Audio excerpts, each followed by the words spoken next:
பாறை ஒதுக்கு அந்த மாதிரி சொல்லலாம். இங்க வந்து பார்த்து சொன்னா அந்த சிவப்பு ஓவியம் இருக்கு பாத்தீங்களா, அந்த ரத்த சிவப்பு ஓவியம் இங்க ஒன்று இருக்கும், அங்க ஒன்று இருக்கும்.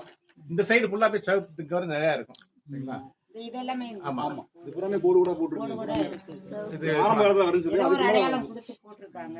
அடையாளம் இல்ல, ஓவியமே அதுதான். ஓவியம் என்னமோ வரைஞ்சிருக்கேன், முழுசா வந்து தெரியாதனால வந்து நம்மளுக்கு அது என்னன்னு தெரியல. ஏன்னா முழு உருவமே நம்மளுக்கு தெரியல. அதை பார்த்தா ஒரு பெரிய சடை மாதிரி இருக்கும் அந்த அங்க இருக்க சிவப்பு கலர் ஓவியம்லாம். ஆமா சரிங்களா. இங்கெல்லாம் கொஞ்சம் இதாயிருச்சு. இதுல வந்து பார்த்தோம்னா ஃபர்ஸ்ட் மனிதன் வரைந்த ஓவியம் எல்லாமே சிவப்பு கலர். ஃபர்ஸ்ட் சிவப்பு முத சிவப்பு வச்சு தான் வரைஞ்சிருக்கேன். அது என்ன கலர் எங்க இருந்து வந்து அதோடைய அந்த இது எடுத்தாங்கன்னு சொன்னா, ஒரு சிலர் என்ன சொன்னாங்கன்னா அந்த ஒரு இலை இருக்கும், தண்டுக்கீரை மலையில இருக்கு ஒரு இலை சொன்னாரு. அந்த இலையை நம்ம இப்படி கசை பார்த்தாலே சிவப்பு வந்துடும். அது ஒரு இல்ல நல்லா மழை வந்துச்சுன்னா அந்த கிடைக்கும். அது ஒரு மெத்தடு. இன்னொன்று வந்து விலங்குகள் ரத்தம் கொழுப்பு இங்க இருக்கிற வச்சு கொடுப்பாங்க. அதுக்கடுத்து சிவப்பு கல் அது இருக்கு. நம்ம சத்தவரை ஆலம்பட்டி இங்கிட்டலாம் முடம் சொன்னா அந்த இதே மாதிரி சின்ன மாட்டே இருக்கும். நல்லா பெரிய பெரிய ஓவியங்களாக இருக்கும். அது எல்லாமே பக்கத்துல வந்து பார்த்து சொன்னா நம்ம கல் இருக்கும், கல் இந்த மாதிரி இருக்கும். அப்புறம் இதெல்லாம் கல் இது அந்த வளரி ஓவியம் தான் இருக்கு. அந்த வளரி ஓவியம் ஆமா கையில இருக்கு வளரி ஓவியம். அதுக்கு மேலையும் போட்டுருக்காங்க. மேல அது சூழாம அதெல்லாம் போட்டு ஆயுதம் கத்தி இப்ப போட்டுருக்காங்க. அதெல்லாம் இப்ப போட்டது. அதுக்கு மேல இது பழசு. அதுதான் சரிங்களா. ஓவியத்திலே வந்து நான் பார்த்தா சொன்னா ஆணை பெண்ணை வித்தியாசப்படுத்தி காட்டுறதுக்கு என்ன சொல்லலாம் இது இருக்கும். அது அங்க அனுப்பிட்டு இங்க இருக்கு. இந்த இருக்கு.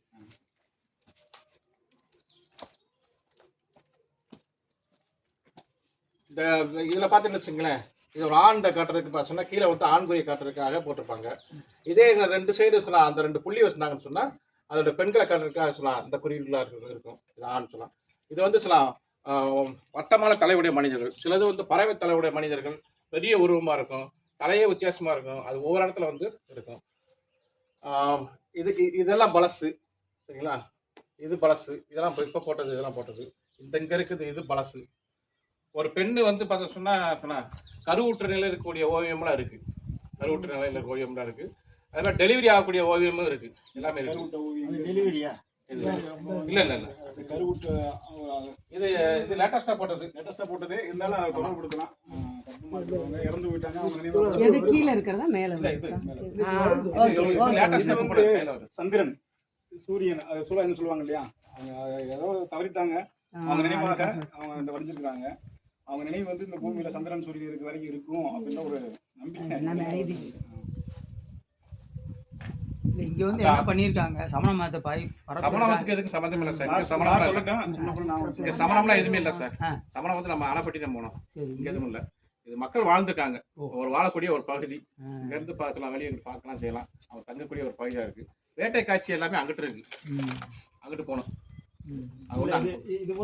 இது வந்து இயற்கையா அவங்களுடைய இந்த புடவைலாம் இயற்கை, இதெல்லாம் இயற்கை, அதெல்லாம் இயற்கை. விவசாயம் பார்த்து இங்க வாழ்ந்துருக்காங்க, இங்க வாழ்ந்துருக்காங்க. நம்ம வந்து நம்ம என்ன செய்யணும்னு சொன்னா மிஞ்சி போனா இந்த சிவப்பு போய் ஒரு 10,000 வருஷம் நம்ம தமிழ்நாட்டுல சொல்றோம். ஆனா வெளியில வந்து 50,000 அந்த வரைக்கும் கொண்டு போறாங்க. இது இப்ப இந்த ஓவியங்களோட அந்த ரேசா இதை மட்டும் எடுத்து ஆய்வு பண்றதுக்கு முயற்சி பண்ணிருக்காங்க. அப்படி பண்ணாதான் நம்மளுக்கு வந்து கரெக்டா தெரியும். கார்பன் டேட்டிங் மெத்தட் சொன்னா அந்த மாதிரி சொன்னா அதை எடுத்து ஆய்வு பண்றதுக்கு முயற்சி பண்ணிட்டு இருக்காங்க. அது வந்தாச்சே நம்ம வந்து இத்தனை வருஷம் வந்து அகல ஆராய்ச்சி அவங்க டிபார்ட்மெண்ட் வந்து பார்த்துட்டு போயிருக்காங்க, நிறைய பார்த்தாங்க, அதெல்லாம் பார்த்தாங்க சரிங்களா. ஏன் சார் இப்படி வருகிறாங்க அப்படின்னு சொன்னா, ஓவியம் இந்த மாதிரி வருகிறான்னு சொன்னா மனிதன் இந்த பக்கம் வந்து பார்த்தோன்னா ஒரு 5,000 வச்சுங்களேன். இந்த வெள்ள ஓவியம் ஒரு 5,000 அப்ராக்சிமேட்ல வச்சுங்களேன். 5,000க்கு முந்தி பார்த்த காட்சிகள் சரிங்களா, வியந்து பார்த்த காட்சிகள், இல்லாட்டி அவனுடைய சாதனைகள். இப்ப நம்ம நிறைய கல்வெட்டு வைப்போம் சரிங்களா, அதோட ஒரு சாதனையை வைக்கிறோம்ல, அந்த மாதிரி சொன்னா அவன் வந்து சொன்னா இந்த இடத்துல சொன்னா அவனுடைய அந்த பதிவுகளை வந்து சொன்னா இங்க வந்து இந்த மாதிரி பதிஞ்சு வச்சு. இது வந்து ஆரம்பத்துல வந்து மனிதன் வந்து சொன்னா செய்தியை வந்து வெளிக்காட்டக்கூடிய ஒரு ஒரு முறை. இன்னைக்கு நம்ம ஆமா லெட்டர் எழுதுறோம், எழுத்து எழுதுறோம். அதுக்கு முந்தி இதெல்லாம் சொன்னா குறியீடுகள் எல்லாமே சொன்னா ஓவிய குறியீடுகள் சொன்னா அந்த இது வந்து வந்திருக்கு. சொல்லுங்க சார். மாணிக்கராஜ் சார் வந்து நம்ம தேனி மாவட்டத்தில் மிக முக்கியமான ஒரு தொல்லியல் ஆய்வாளர், பேராசிரியர். அவர்கிட்ட தான் நாங்களாம் எல்லாம் கற்றுக்கிட்ட விஷயம் அப்படியே வருது. அவர் தான் எங்களுடைய குரு. இதில் போது இந்த இவரை வச்சு தான் நிறைய இடத்துல நாங்கள் வந்திருக்கிறோம், வந்து நிறையா மக்கள் பார்த்துருக்கோம், காமிச்சிருக்கிறோம், போயிருக்கோம். பாறை ஓவியம் என்பது நம்ம ஆதி காலத்தில் மனிதர்கள் வெயிலுக்காகவும் விலங்கிலிருந்து நம்ம பாதுகாத்துக் கொள்வதற்கும் இந்த மாதிரியான ஒரு பாதுகாப்பான இடத்துல வந்து அவங்க தஞ்சம் புகுந்தாங்க. உடனே அவங்க பாறை ஓய்வு வரைஞ்சிட்டாங்கன்னா அப்படிலாம் கிடையாது. ஏன்னா ஆதி காலத்து மனிதனுக்கு ஓய்வு என்பது ஒரு கனவாக இருந்திருக்கு. அவன் ஏன்னா அவன் மிருகங்கிட்ட இருந்து மற்ற இயற்கையிலிருந்து அவன் பாதுகாத்து இருக்குது, உணவு தேடுவதற்கு, தண்ணி குடிப்பதற்கு அவன் பல இடத்துல அலைய வேண்டியிருக்கு. ஒரு காலகட்டத்தில் அவன் கல்லை பயன்படுத்திக்க வரேன். ஒரு காலகட்டத்தில் என்ன செய்யுது, அவனுக்கு ஒரு செட்டு வகையான கல் வகையான கிடைக்குது. அந்த கல்லை வச்சு அவன் என்ன சின்ன சின்ன கருவிகள் செஞ்சு அந்த வில்லு, அம்பு இந்த மாதிரிலாம் செய்ய ஆரம்பிக்கிறான். அப்போ ஒரு தூரமாக இருக்கக்கூடிய ஒரு விலங்கை கூட என்ன செய்யலாம், கிட்ட வந்து அடிக்கிற மாதிரியான ஒரு சூழ்நிலை ஏற்படுது. அவனுக்கு வில்லு, அம்பு கண்டுபிடிச்சு சொல்கிறாங்க, நுண்கற்காலம்னு சொல்கிறாங்க. அந்த காலகட்டத்தில் அவனுக்கு எளிதாக ஒரு விலங்கை வேட்டையாடி உணவு கிடைக்கிற போது அவனுக்கு ஓய்வு நேரங்கள் ஏற்படுது. அந்த ஓய்வு நேரங்களில் அவன் என்ன செய்யறான், குகையில் உட்காரும் போது தன் கண்ட காட்சிகளை அந்த விஷயத்த அவன் ஒரு ஓவியமாக அவன் வரைஞ்சி வைக்கான். கறிக்கட்டையாக ஏதோ ஒன்று எடுத்து முதல்ல வரைகிறான். அப்படி வரைகின்ற போது தான் மனிதனுடைய மூளை அடுத்த கட்ட வளர்ச்சி ஏற்படுது. பாறை ஓவியம் தான் மனிதனுடைய மூளை வளர்ச்சி அடுத்த கட்டம்னு சொல்கிறாங்க. இது ஏன்னா ஒரு விஷயத்த தகவல் வந்து அடுத்தது கடத்துறான். இது மன உணர்வை அதை வெளிப்படுத்துகிறான். முதல்ல வெளிப்படுத்துறதே பாறை ஓவியத்தில் தான். அப்போ அவன் என்ன செய்யறான், ஓவியங்களே வரைகிறான்.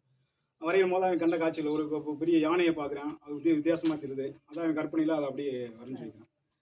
அடுத்ததுக்காக ஒரு வேட்டைக்கு போகிற காட்சியை அவன் ஓய்வாக இருக்கும்போது அந்த வேட்டை காட்சியை அப்படியே காட்சிப்படுத்துகிறான்.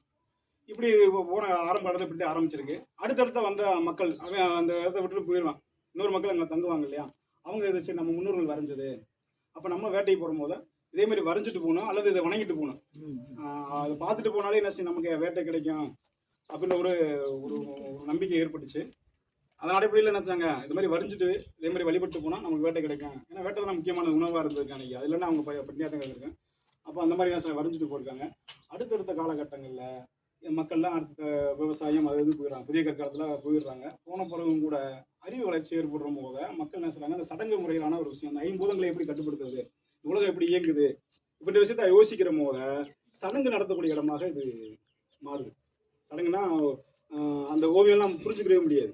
இப்போ இந்த சிவப்பு ஓவியம்லாம் பார்த்தீங்கன்னா இதெல்லாம் பார்த்தீங்கன்னா அதை நம்ம சொல்ல முடியாது. ஆனால் பல மாதிரியா இருக்குது. இதெல்லாம் என்னன்னா ஏதோ ஒரு சடங்கு முறையிலான ஒரு ஓவியம், ஏதோ ஒரு விஷயத்தை மறைமுகமாக ஒன்று மற்றவங்களுக்கு சொல்றதுக்காக, இல்லாட்டி அதை ஒரு வேண்டுதலுக்காக ஒரு யாகம் நடத்தணும்னு சொல்ல முடியாது. இப்போ இதுன்றாங்களே அந்த மாதிரியான ஒரு சடங்கு முறையிலான ஒரு ஓவியத்தை வரைஞ்சிருக்காங்க. இந்த மாதிரியான ஓவியங்கள்லாம் என்ன ஏதோ ஒரு விஷயம் இருக்குது, முக்கியமான ஒரு விஷயம். இந்த வைகை ஆரம்பத்தில் குறிச்சிருக்கலாம். இந்த பக்கம் பார்த்தீங்கன்னா இதுவும் கட்டணமாக போட்டுருவான், மேலேயும் கட்டமாக போட்டுருவான், உள்ள கோடுகள் போயிடும். இந்த கோடுலாம் வைகையார் 2 கரையிலையும் பாதை இருந்திருக்கும். ஏதோ ஒரு விஷயத்த மென்ஷன் பண்ணி அவங்க என்ன செஞ்சுருக்காங்க சொல்லியிருக்கலாம். இந்த மாதிரியான சடங்கு முறையிலான ஓவியங்கள் இங்கே மட்டுமே உலகம் ஃபுல்லாக கிடைக்குது. இதே ஓவியம் வேறு நாட்டில் வெளிநாட்டில் இருந்துச்சுன்னா அதோடைய காலம் வந்து 30,000 to 60,000 ஆண்டுகள் வரைக்கும் அதை சொல்லியிருப்பாங்க.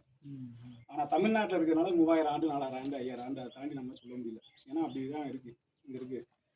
இதுதான் வந்து இதுலேயே வந்து மிக பழமையான காலகட்டம். இந்த பகுதி பார்த்தோன்னா வைகையார் ஓடக்கூடிய மிக செழிப்பான ஒரு பகுதி. ஆதி மனிதர்கள் வாழ்ந்ததுன்னா அவனுக்கு தேவையான இயற்கை வளம் இருந்து அங்கேயே வாழ்ந்துருக்கான். இல்லைன்ற போது அவன் புலம்பெயர்ந்து போவேன். அப்போ இந்த பகுதியில் வந்து அவங்க எல்லா வளமும் இருந்திருக்கு, நீர் வளத்தில் எல்லாமே இருந்திருக்கு. தொடர்ச்சியாக பல காலகட்டங்களில் இங்கே மக்கள் வாழ்ந்துருக்கிறாங்க. அதுதான் வந்து இதுக்கு அடுத்து பார்த்தோம்னா நிறைய ஓவியங்கள் வரைஞ்சிருக்காங்க இல்லையா. அந்த வெள்ளையிலே பல காலகட்டங்கள் இருக்குது. பல இப்போ வரைக்கும் சமீபத்தில் வரைக்கும் வரைஞ்சிருக்காங்க. இதெல்லாம் இப்போ வரைஞ்ச மாதிரி தெரியுது. இதெல்லாம் பழமையானது. ரெண்டாவது இது எங்கிட்ட பெருவழி பாதை, திண்டுக்கல்லிருந்து இந்த பக்கம் தேனி மாவட்டத்துக்கு வர்றதுக்கான ஒரு பெருவழி பாதை இந்த பக்கம் போகுது. இதுதானே சார், இது நம்ம பிடிக்கும் பெருவழி பாதை ஒன்று இங்கே போகுது. இது வெளியே புள்ளிமான் கோம்பைன்னு ஒரு ஊரும் இங்கே கனெக்ட் ஆகுது. புள்ளிமான் கோம்பை சங்க காலத்துக்கு முன்னாடியே மிகப்பெரிய ஒரு ஊராக இங்கே இருந்திருக்கு. அது ஒரு வேலியருடைய ஆட்சி காலத்தில் அதாவது குறுநில மன்னர்கள் ஆண்டிருக்காங்க. அப்படிப்பட்ட பகுதி. அப்படிப்பட்ட காலகட்டத்தில் கிரேக்கத்தில் வந்து வரக்கூடிய வணிக குழு இதெல்லாம் அந்த பக்கம் வர்றாங்க இல்லையா, வியாபாரத்துக்காக அந்த பக்கம் வர்றாங்க போகிறாங்க. இந்த ஓவியம் இருக்கு இல்லையா, 3 மனிதர்களோட ஓவியம் இருக்குல்ல, இதே மாதிரி ஓவியம் நிறைய இடத்துல நம்ம பார்க்க முடியும். இந்த 3 இது இங்கிட்டு இருக்கலாம் அப்போ வரைஞ்ச மாதிரி இருக்கு எனக்கு. இந்த 3 மனிதர்கள் ஒரு ஓவியம் ஒரே காலத்தில் வரைஞ்ச மாதிரி இருக்கேன். அந்த இது வருஷநாட்டில் இருக்குது. முருக்கோடியில் ஒரு பாறை ஓவியத்தில் இதே மாதிரியான கைகால்களை விரித்த நிலையில் 3 ஆண்கள் நிற்கிற மாதிரியான ஒரு ஓவியம். இதே மாதிரி பல இடத்துல இங்கே அங்கேயும் பார்க்கலாம், அணைப்பட்டிலையும் பார்க்கலாம். தமிழ்நாட்டில் பல இடங்களில் கிடைக்குது. இது என்ன குணத்துது அப்படின்னா 3 பேர்களை குணத்துது. ஏதோ ஒரு வணிக குழுவுடைய முக்கியமான ஒரு முத்திரையாக கூட இருக்கலாம். அந்த 3 பேரும் முக்கியமான ஆளாக இருந்திருக்கலாம். அவங்க வந்து ஒரு வணிக குழுவாக அங்கங்கே வந்து போயிருக்கலாம். அவங்களுடைய அடையாளத்தை இங்கே இந்த இடத்துல அவங்க தங்கிட்டு போயிருக்கலாம். அவங்க அதை பதிச்சிருக்கலாம் அப்படின்னு விஷயம். இந்த 3 பேரை வச்சு தான் இந்த மூணாண்டின்ற பேரே வந்துச்சு. அம்மாண்டிபட்டிபுரம் இந்த ஊர் பேர் கூட என்ன செஞ்சுக்கலாம் வந்திருக்கலாம் அப்படின்றது. ஆண்டி என்றாலே நம்ம சமணத்தை தான் சொல்லுவோம். நம்ம சமணர்களுக்கு தொடர்புன்னு சொல்ல முடியாது. சார் இங்கே இருக்கலாம், அந்த ஏன்னா அந்த மலைச்சாமி மலையாண்டின்னு சொல்லக்கூடிய அந்த சாமியெல்லாம் மலை ஒட்டி இருக்கிற பகுதியில் இருந்திருக்காங்க. இது ஒரு வணிக குழு, வணிக மதம் தான் சமண மதம்னு சொல்லுவாங்க. சார் அதை பற்றி ஆய்வு பண்ணி கட்டில் எழுதியிருக்காரு. அவர்கிட்ட கேட்டது தான் அந்த சமண தொடர்புடைய வணிகர்கள் இங்கே வந்திருக்கிறாங்க, அந்த பக்கம் போயிருக்காங்க, அவருடைய எச்சமாக அது இருக்கும். அது முறுக்கோட வரைக்கும் கிடைக்கும், வருஷநாடுடைய மூல பகுதி வரைக்கும் கிடைக்குது, இருக்கலாம். தொடர்ச்சியாக மக்கள் இந்த பகுதியில் வாழ்ந்து வந்திருக்கிறாங்க. இங்கே நிறைய மக்கள் இங்கே வந்து இந்த இடத்துல அடைக்கலம் வந்திருக்காங்க, அவங்களுடைய வாழ்வியலை செஞ்சுருக்காங்க. ரெண்டாவது, கட்டபொம்மனுடைய தம்பி ஊமத்துறை வந்து இங்கே தான் வந்து பதுங்கியிருந்ததாக சொல்கிறாங்க. மருது சகோதரர்கள் வளரி வித்தையை கற்றுக்கிட்ட இடம் இங்கே தான், இங்கே வந்து கற்றுக்கிட்டாங்க அப்படின்ற விஷயம் இங்கே வந்து இங்கே இருக்க மக்கள்கிட்ட வாய்வெளி செய்தியாக செய்வெளி செய்தியாக சொல்லப்படுது. அப்படிப்பட்ட மிக முக்கியமான ஒரு பகுதியாக இந்த மணாலிபுரம் பாறை. அரசர்கள் தங்கியிருக்க அளவுக்கு இது ஒரு முக்கியத்துவம் வாய்ந்ததுன்னா, அரசர்கள் இங்கே தங்க மாட்டாங்க, அரசர்கள் மறைவானவங்க வந்து இப்போ ஊமத்தில் வந்து வெள்ளக்காரங்களுடைய அவங்க அங்கிருந்து தங்கியிருக்காரு. இப்போ ஒரு மறைவான பகுதியாக இந்த இடம்லாம் மரங்களா இருந்தது. வேற இடமா இல்ல, இதை காட்டில இன்னும் பக்கத்துல ஏதாச்சும் குகைகள் எதுவும் இருக்கா? யாரும் தங்குற மாதிரி அதெல்லாம் இருக்கு. ஆனா ஓவியங்கள் இங்கே தான் இருக்கு. அந்த அப்படி வரணும். அங்க வந்து புறவுடையான் பொந்துன்னு சொல்லுவாங்க. புறவுடையான புறா, புறா அடையக்கூடிய. அதே மாறி மாறி இப்ப இந்த சொல்லுவாங்க இல்ல, இந்த விஜய் கூட கமெண்ட் பண்ணிருக்காங்க இல்ல, அந்த மாதிரி சொல்லலாம். புறவுடையான் பொந்துன்னு சொல்லி அங்க ஒரு இடம் இருக்கு. ஏறி போற ரொம்ப சிரமமா இருக்கும். நம்ம ஆம்பளைல ஏறி போற ரொம்ப சிரமமா முள்ளு கிழிச்சுட்டு போகணும். நாங்க போயிருக்கோம். அங்க வந்து பார்த்தோம் சொன்னா அருமையான இடம். அப்படி 2 பாறை சந்திச்சிருது, இங்கிட்டு இங்கிட்டு இடம் இருக்கு, பெரிய பாறை. அப்படி அதுல என்ன தனியா ஒரு நாளைக்கு இன்னைக்கு போனோம்னா அங்க சாயம் முடிஞ்சு வச்சாங்க. ஆனா போகும்போது என்ன சொன்னா, இந்த சாரண்டில் இப்படியே போகும்போது நம்மளுக்கு புள்ளிமான் கோம்பை வருது, அதுக்கடுத்து பார்த்தோம்னா அணைப்பட்டி வருது, எல்லாமே சில நம்மளுக்கு தடைகள் கிடைக்கிறப்ப இந்த போயிட்டே இருக்கு. இப்படியே போனாலும் பார்த்தா அடுத்தது வந்து ராஜதானி பக்கத்துல ஒரு இடம் இருக்கு, சுந்தரராஜ உண்டு. அங்க ஒரு சமண தீர்த்தங்கர் சிற்பம், சூப்பர் சிற்பம், அருமையான சிற்பம், அது குகைக்குள்ள இருக்கும் சரிங்களா, அங்க இருக்கு. அப்படி இருந்து போகும்போது சில ஊராமே பார்த்தோம் சொன்னா நம்ம அந்த வணிக பழைய வணிக வழி பாதைகள் சரிங்களா. இதுல வந்து எப்படி சார் வரைஞ்சாங்கன்ற சொன்னா, இது வந்து விரலா வச்சு வரைஞ்சிருக்காங்க. இந்த நம்ம மலையில் பெயிண்டிங் பாத்தீங்களா, அது வந்து விரல் சரிங்களா, விரலை வச்சு வரைஞ்சிருக்காங்க. இது வந்து அவன் ஒரு பிரஸ் அன்னைக்கு பயன்படுத்திருக்கேன். அது என்ன பிரச்சனை தெரியல, அவனுக்கு அன்னைக்கு கிடைச்சக்கூடிய ஒரு இதை வச்சு அந்த கோடை வந்து கரெக்டா நுணுக்கமா. நீங்க நல்லா பாத்தீங்கன்னா அந்த கலரு இப்போ 5000 ஆண்டுகள் பழமையா நம்ம சொல்றோம்னா அவ்வளவு வருஷம் அது இந்த பாறையோட இருக்கு. கல்ல வந்து பக்கெல்லாம் தேய்ச்சி எடுத்துட்டு தான் வரைஞ்சிருக்கலாம். அந்த மாதிரி தான் இருக்கு. அந்த பாறையோடய அந்த பெயிண்ட் வந்து போய் ஒரு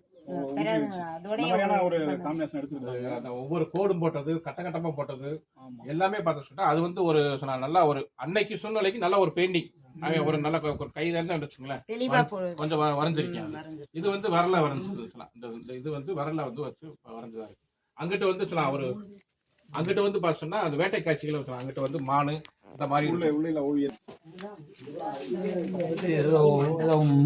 3 கால் 4 கால் இருக்கு.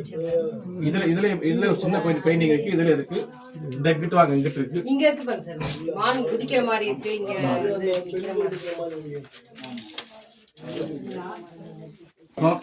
இந்த அங்க ஒன்று இருக்கும், இந்த அங்க ஒன்று இருக்கும். ஆமா, இது என்ன ஓவியமா? கீழே உள்ள தெளிவா இருந்தது. பாதுகாக்கிறதுக்கு ஒன்றும் இல்லை. இந்த மாதிரி மக்கள் பார்த்துட்டு அதெல்லாம் நூலகெல்லாம் எழுதி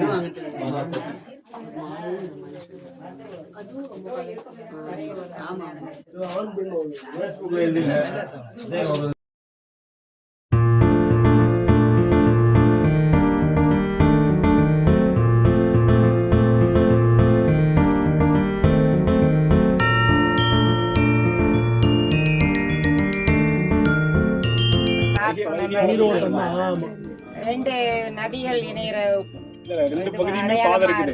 கீழே ரவுண்ட் மேல ஒரு அனுமானம் தான் ஏதோ சொல்ல வர்றாங்க, ஏதோ சொல்லிருக்கேன், ஏதோ மெசேஜ் கொடுத்திருக்காங்க. இது பாத்தீங்கன்னா முக்கியமான இந்த பகுதியிலே ஒரு முக்கியமான விஷயம் என்னன்னா, பூமி மாதிரியான ஒரு பகுதி மேல இந்த பிரபஞ்சத்துடைய சக்தியை பெறக்கூடிய ஒரு சடங்கு நடந்திருக்கு. இந்த பூமி மேல இருக்கு இல்லையா, இந்த மனிதன் கைகால விரிச்சு நிக்கிற அவர் வந்து ஒரு ஆவி தலைவன் அல்லது ஒரு இனக்குழு தலைவன்.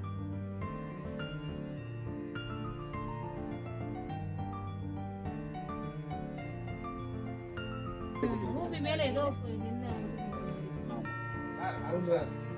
மகிழ்ச்சி. அடுத்து ஆனால் அங்கே போயிடுவோம். இங்கே 2 ஓவியம். ஒன்று இந்த மாதிரியான ஓவியங்கள், சிவப்பான ஓவியங்கள், அதே மாதிரி வளரி வீரன் ஓவியம் இங்கே ரொம்ப முக்கியமான ஓவியம். ஏன்னா வளரி இந்த பகுதியோடைய முக்கியமான ஒரு ஆயுதமாக இருந்துச்சு. ஆமாம், இந்த மாதிரி இருக்கும்.